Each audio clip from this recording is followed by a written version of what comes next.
Assalamualaikum everyone, welcome back to another video on Mr. TECHFOX. In today's video, I'm going to show you how to enable developer options on your Android phone.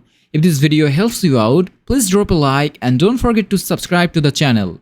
First, you need to open your phone settings.